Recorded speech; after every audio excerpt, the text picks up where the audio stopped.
Bonjour à tous, comment allez-vous? Ça fait longtemps. Je vous fais une vidéo pas encore préparée, pas encore maquillée, tout ça, parce que je sais que je vais encore pleurer. Donc du coup désolée de me montrer comme ça. En même temps, il faut aussi s'aimer sans maquillage et sans préparation, et ça fait du bien aussi parce que sur les réseaux, pour ceux qui connaissent mes activités, je suis tout le temps maquillée, hein, c'est mon travail, donc entre guillemets, j'ai pas trop le choix et puis ça me plaît, mais j'assume aussi complètement ce que je suis sans maquillage et je trouve que c'est important dans notre société de aussi s'apprécier, s'accepter au naturel. J'ai mis des années avant d'y arriver et j'en suis relativement fière parce que dans notre société, porter sur l'esthétique et sur le paraître, c'est pas évident. Et en tant que maquilleuse, je trouve ça cool de dire bah ouais, apprendre à se faire belle, c'est bien, à se faire beau, c'est bien. Mais par contre, s'apprécier ou s'accepter au naturel, c'est important aussi. Alors, je suis toujours émue quand je reprends la caméra pour vous reparler parce que quand je le fais, c'est qu'il y a une vraie raison. Quand je prends la caméra pour cette chaîne YouTube là, c'est pas pour rien, c'est vraiment quand j'ai besoin de vous parler parce que rien que le fait déjà là de prendre la caméra, je vous ai encore rien dit, je me sens déjà mieux en fait. Alors je sais que ça fera sûrement partie de ma thérapie pour un bout de temps, peut-être même toute ma vie. Je pensais à un moment donné que j'arrêterais complètement les vidéos sur cette chaîne et au final je me rends compte que non, ce n'est pas trop possible, enfin en tout cas pas complètement. Même si je fais moins de vidéos qu'avant, forcément le temps passe et les choses évoluent et c'est tant mieux d'un côté. Même si ça m'éloigne de plus en plus de ma fille, et ça me torture, j'aimerais tellement revenir à la veille du drame et bref. Voilà, comme ça, enfin juste ressentir son petit corps bouger dans mon ventre et que tout change et qu'elle soit avec moi, quoi. Mais bon, ce n'est pas possible, voyons. Donc, pourquoi je vous parle aujourd'hui? Alors déjà, ça fait longtemps. Et puis, hier, c'était mon anniversaire. J'ai eu 37 ans. Je suis pas là pour parler de mon âge, on s'en fout. Enfin, vraiment, j'ai pas du tout de souci avec mon âge. C'est vraiment pas la question du jour. Ce que je voulais vous dire, c'est que hier, j'ai eu des gros moments de bad. J'ai eu des gros moments de bad et puis je suis tombée sur une vidéo des maternelles, donc de la sage-femme que tout le monde adore et qui est vraiment géniale, et que moi j'aime beaucoup aussi, je la trouve vraiment incroyable. Et du coup la vidéo c'était un short qui disait en gros que à la moindre préoccupation, dès qu'on a un doute, dès qu'il y a un truc qui nous paraît bizarre, hop on va directement aux urgences maternité. Alors je comprends très bien cette vidéo, et elle a raison de le faire. Si ça peut aider des futurs parents à éviter des drames, c'est très bien. Mais voilà, il y a un petit revers de la médaille qui est quand même non négligeable. C'est que du coup, moi qui suis dans une... Là en ce moment, je suis dans une phase où je recommence à culpabiliser vis-à-vis d'Orlan. Et du coup, en voyant cette vidéo, ça m'a... En plus, je l'ai vue hier, le jour de mon anniversaire, hein. Sinon c'est pas drôle. Ça m'a replongé dans un état de culpabilisation très fort, très intense, qui m'a fait beaucoup de mal. Donc voilà, donc dans sa vidéo, elle disait en gros, voilà, dès qu'on a un doute, on fonce directement. Mais à côté de ça, elle disait par contre, voilà, si vous sentez que le bébé bouge pas comme d'habitude ou ne bouge pas, vous mangez un truc sucré, vous attendez 1 heure et si dans l'heure qui arrive, il n'y a pas de mouvement, vous allez aux urgences. Donc là, il y a un double truc un peu étrange, c'est-à-dire qu'elle dit vous foncez aux urgences, et après elle dit mais voilà, vous vérifiez d'abord que l'enfant bouge et après vous allez aux urgences. Donc ça sous-entend n'allez pas aux urgences pour déranger pour rien, vérifiez quand même. Mais en même temps, il faut quand même y aller vite. Et du coup,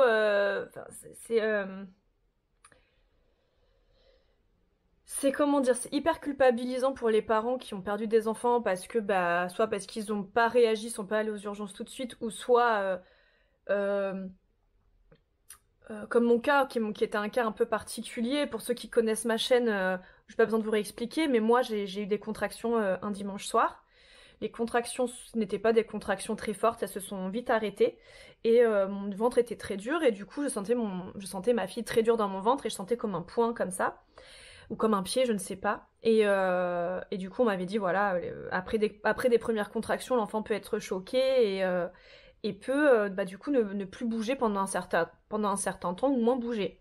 C'est pour cela que avec mon mari on s'est dit est-ce qu'on va à la maternité ou pas, et on s'est dit non on n'y va pas parce que c'est juste qu'elle est choquée par les contractions. Et dans la nuit j'ai cru la sentir bouger, donc après le lendemain matin c'est là que l'horreur a commencé. Voilà pour ceux qui connaissent pas mon histoire. Donc voilà, donc encore une fois, dans un cas comme le mien on fait quoi en fait? Voilà, qu'est-ce qu'on fait en fait? Alors certes, beaucoup vont me dire ah bah moi je prends mes affaires, j'y vais aux urgences. Ok, ok, ok. Déjà, est-ce que ça aurait changé quelque chose? Premièrement, on n'est pas sûr. Elle était peut-être déjà décédée depuis longtemps et peut-être que mes contractions étaient des contractions de rejet. C'est ce que m'avait dit mon gynécologue à l'époque. Est-ce qu'elle est décédée au moment de mes contractions? Et que c'est pour ça qu'ensuite je l'ai senti très dure? Ou est-ce que c'est comme disaient du coup bah, les personnes qui m'ont... Et des spécialistes aussi qui m'ont dit ça peut choquer le bébé les premières contractions, donc ensuite il peut être très dur ou ne plus beaucoup bouger. Voilà. Est-ce qu'elle est décédée après dans la nuit? Voilà.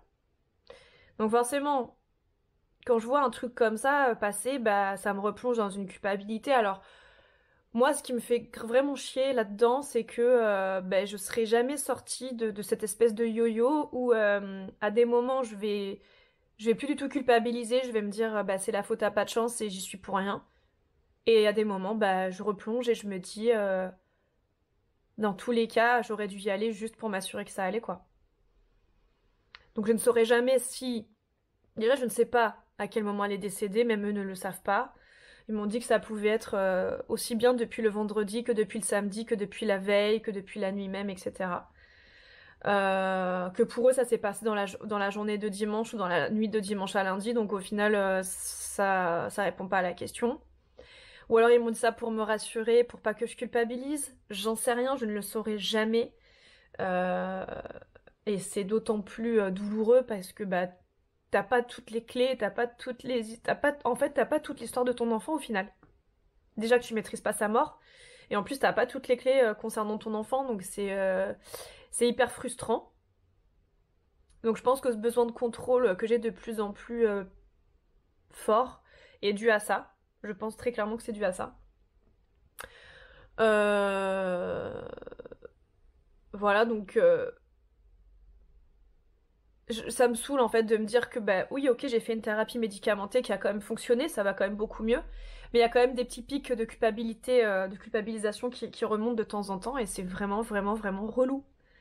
J'aimerais tellement en sortir en fait, arriver en fait à me mettre tout le temps en mode on sait pas, on saura jamais et il faut pas culpabiliser parce qu'au final, même imaginons elle serait morte dans mon ventre au moment où je la sentais plus bouger, ben ça se trouve elle était déjà morte depuis longtemps ou alors elle était décédée là à l'instant mais le temps d'aller jusqu'aux urgences bah c'était mort dans tous les cas euh, donc j'aimerais réussir à me dire ça.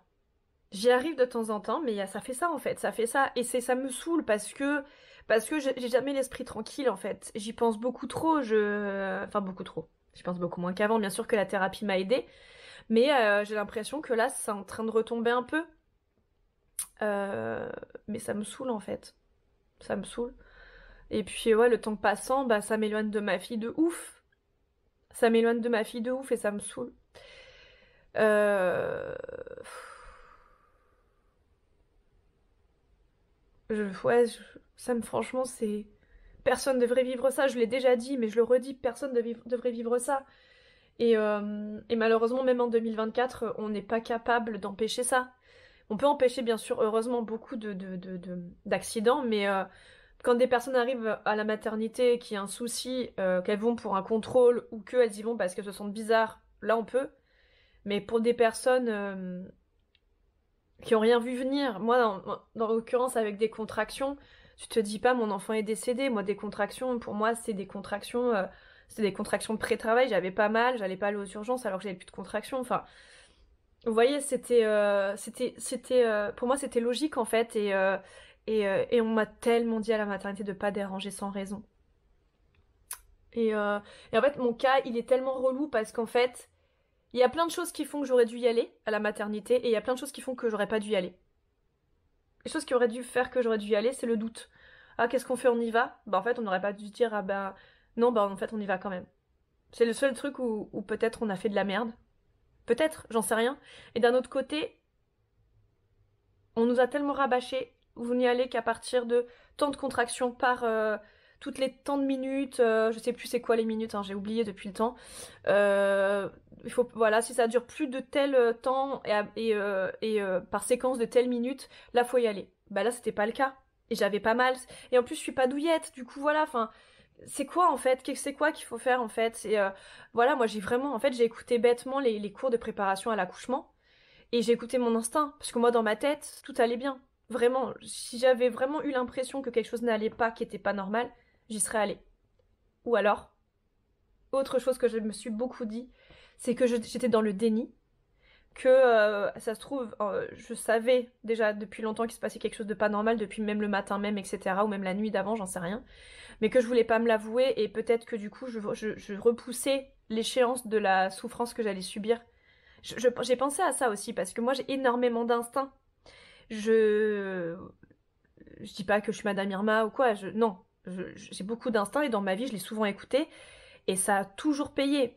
C'est rare que je me sois plantée et quand je me suis plantée c'est parce que je devais vivre certaines choses et ça je l'ai compris par la suite. Mais par contre concernant ma fille, je pense vraiment que c'était écrit, malheureusement. C'est sûrement que je devais le vivre. Maintenant j'en ai conscience depuis longtemps, mais je pense que je devais le vivre parce qu'il y avait rien qui, à part ce doute où on s'est dit est-ce qu'on y va ou pas. Je perdais pas de sang. J'avais pas la poche des os qui était fissurée. Là, je vous dis pas ça pour excuser le fait que je sois pas allée aux urgences. Je vous dis ça pour vous expliquer, juste pour vous expliquer les raisons de pourquoi j'y suis pas allée. C'est pas pour excuser le fait que j'y sois pas allée. Enfin, juste pour vous que vous compreniez bien. J'avais pas, voilà, je perdais pas de sang, j'avais pas mal. Je venais d'avoir des contractions, donc pour moi c'était normal qu'elle bouge moins et qu'elle soit tendue comme ça. Voilà. Euh, et, euh, et surtout, bah, comme j'ai dit, j'ai cru la sentir bouger dans la nuit parce que bien sûr, après, j'étais quand même aux aguets et dans la nuit, j'ai senti un mouvement. Donc je me suis dit, c'est bon, tout va bien. Donc je me suis endormie. Ça, c'était pas longtemps après, c'était peut-être 2 ou 3 heures après, je sais plus. Enfin, c'était pas longtemps après, quoi. Je me suis endormie parce que j'étais rassurée. Mais ce mouvement, je sais pas ce que c'était. Est-ce que c'était juste les tissus qui bougeaient un peu? Est-ce que c'était elle dans un soubresaut après sa mort? Est-ce qu'elle est morte à ce moment-là? Et en fait, toutes ces questions, elles sont affreuses. Elles sont affreuses parce que j'aurais des réponses à mes questions, bah je me prendrais pas la tête. Même, en fait, même j'aurais préféré savoir si si j'étais fautive ou non de pas y être allée. Je préférais le savoir en fait. Je me flagellerais toute ma vie, mais au moins je le saurais. Et là, je ne le sais pas. Voilà. Et j'espère vraiment que l'équipe médicale m'a dit la vérité. Quand le gynécologue, quand je l'ai vu un mois après la césarienne et qui m'a dit c'était des contractions de rejet, j'espère vraiment qu'il l'a dit et que pour lui c'était sûr. J'espère pas qu'il m'a dit ça pour me rassurer, pour pas que je culpabilise. Parce que moi je veux la vérité en fait. Moi il y a que la vérité qui compte pour ma fille. J'ai que ça à lui donner la vérité, donc puisque je peux rien lui donner d'autre vu qu'elle est pas là. Donc, donc j'espère vraiment qu'on m'a dit la vérité. Et quand la sage-femme qui a été adorable avec moi m'a dit, je pense que ça s'est passé hier ou dans la nuit, mais elle m'a dit que ça pouvait être aussi beaucoup plus tôt. J'espère aussi qu'elle m'a dit la vérité. J'espère aussi vraiment. J'espère que c'était pas pour me brosser dans le sens du poil et que vraiment ils m'ont dit la vérité parce que ces mots de cet instant présent, à ce moment, au moment où ma fille est décédée et après toute l'horreur qu'on a vécue et tout, c'est des choses qui restent gravées en moi. C'est la seule vérité que j'ai. C'est ça. Je n'ai pas. Ils ne peuvent pas savoir parce que un bébé dans un ventre de femme enceinte, il est baigné dans le liquide amniotique. Donc les tissus, bah, ils sont très bien conservés parce que voilà, donc ils peuvent pas savoir le moment précis de la mort. Même avec une autopsie, ils m'ont dit qu'ils auraient pas pu vraiment savoir. Et encore autre chose qui est très bizarre, c'est le fait que mon placenta, quand ils l'ont analysé, eh ben, il était à 41 semaines d'aménorrhée, alors que j'étais à 39 semaines d'aménorrhée. Donc qu'est-ce qui s'est passé?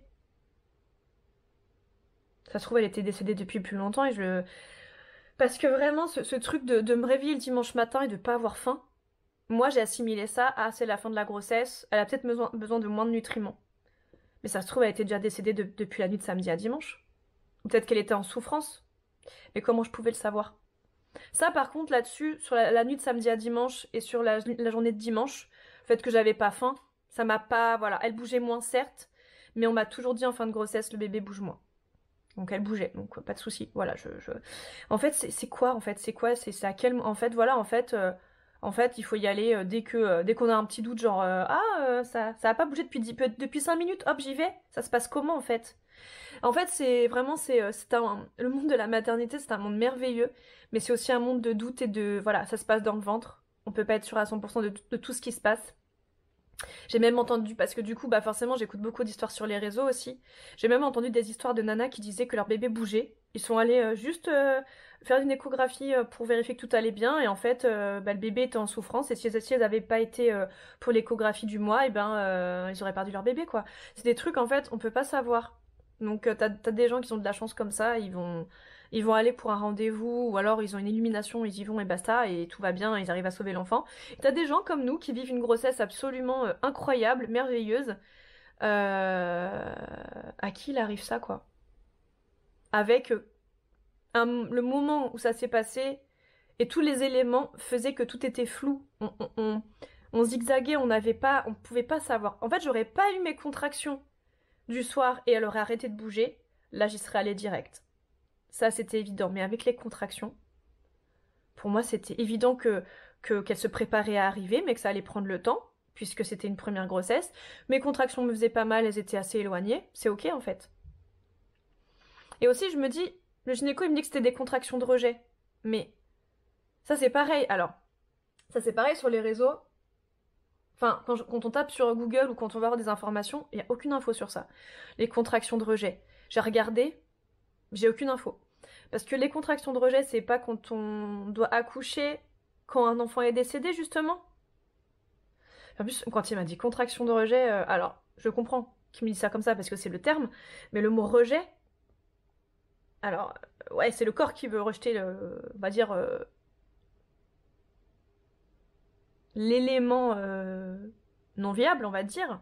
Si je dois utiliser des mots un petit peu pragmatiques, un petit peu scientifiques, mais le mot rejet, quoi. Moi, je voulais pas rejeter ma fille. Et je pense que peut-être aussi le fait que j'étais dans le déni le lundi matin en me réveillant, c'est peut-être aussi parce que bah, je voulais pas, peut-être que je voulais pas, je voulais tout simplement la garder dans mon ventre aussi. Je pense qu'il y avait ce côté-là, le fait de la garder le plus longtemps possible, c'était peut-être aussi rester mère, rester sa mère en fait. Enfin, même si je suis toujours sa mère, mais enfin bref, voilà. Et et euh, et enfin voilà, enfin tout ça pour vous dire que la culpabilité est revenue et c'est chiant.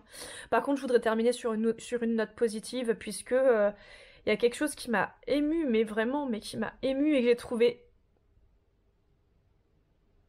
C'est ouf, c'est ouf. Enfin vraiment, c'est ouf. Je sais pas, c'est pareil sur les maternelles, ils ont vraiment des documentaires et enfin, oui, des documentaires hyper intéressants. Et là, c'était une scientifique qui était venue sur le plateau. Peut-être que vous l'avez vu passer. En fait, elle expliquait que, en fait, on gardait des cellules de toutes nos grossesses. Et donc, elle expliquait qu'en fait, en fait, ça venait donc se coller à des organes et surtout à la moelle épinière. Et qu'en fait, à chaque grossesse, on a en fait des cellules de notre enfant qui restent en nous. Et vous pouvez pas savoir le bonheur que ça m'a procuré de savoir que du coup j'avais des cellules de ma fille d'Orlan dans mon corps pour toute ma vie. Alors c'est aussi flippant parce que ça veut dire qu'aussi on garde des cellules un petit peu aussi Par exemple si on a vécu une grossesse non désirée ou si on a fait un avortement, on garde aussi du coup les cellules de ces enfants-là. C'est beau aussi, mais pour certaines personnes qui ont vécu des viols ou des choses comme ça, ça peut être très traumatisant, je pense, de le savoir. Mais pour moi, c'est un bonheur sans nom de vraiment me dire, du coup, j'ai des cellules de ma fille qui vivent en moi. Et ça, je l'ai toujours plus ou moins senti qu'elle restait en moi. Et je me rappelle que quand je venais d'accoucher d'elle, enfin, qu'on m'avait fait ma césarienne, je me rappelle que quand je voyais le sang partir, hein, voilà, vous savez ce que c'est, hein, on a des couches pendant quelques jours, enfin des grosses serviettes, hein, pour récupérer bah, tout ce qui s'écoule, et ben moi je me disais toujours, putain, mais c'est des cellules de ma fille qui s'en vont, quoi. Au fur et à mesure des jours, je perds les cellules de ma fille. Je me disais, là, c'est des bouts d'organes qui partent, en fait, ou qui l'ont nourri et tout, et je trouvais ça horrible. Je me disais, non, je veux pas, je veux garder, en fait, tout ça. Ça peut paraître, vous pouvez trouver ça dégueulasse, j'en sais rien, mais peu importe, en fait, peu m'importe. Là, pour moi, c'était important, je voulais garder toute ma fille. Et là, de savoir que dans ma moelle épinière et dans mon corps, j'ai des cellules d'Orlan, mais qui vivent en moi, parce que c'est des cellules vivantes, qui s'intègrent aux autres cellules et qui vivent. Alors là, ils sont en train de faire des recherches pour savoir si ça peut aider à éviter certaines maladies, si ça apporte si ça régénère et tout. Enfin, c'était hyper intéressant. Je vous invite à regarder cette partie des maternelles, c'était incroyable. Mais putain, mais j'ai des morceaux de ma fille, enfin j'ai des bouts de cellules de ma fille en moi et c'est... Donc voilà, donc vous les parents, bah, sachez les mamans que vous avez des... Votre enfant vit toujours en vous en fait. Et enfin vit toujours en vous. Des cellules de lui. Désolée. La vie elle est tellement horrible et elle est tellement incroyable en même temps. Je suis submergée par l'émotion en vous disant ça parce que en fait, dans le départ de ma fille, dans la souffrance de son absence, eh ben, il y a quand même ce truc positif-là de me dire, enfin, elle vit un peu à travers moi au final.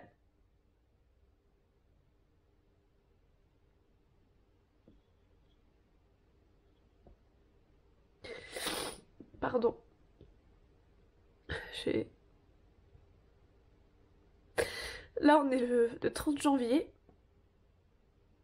Le 25 février, ça fera 5 ans qu'elle est partie. J'arrive pas à y croire. Ça passe vraiment vite. Heureusement que j'ai mon fils. Mais, euh, mais bon, ça empêche pas que ma vie me manque énormément. Bon, je vais vous laisser. Faut que je me mouche. Bon, j'espère que, peu importe où vous en êtes dans votre parcours, que vous survivez. Et puis, je vous dis à bientôt. Bye bye.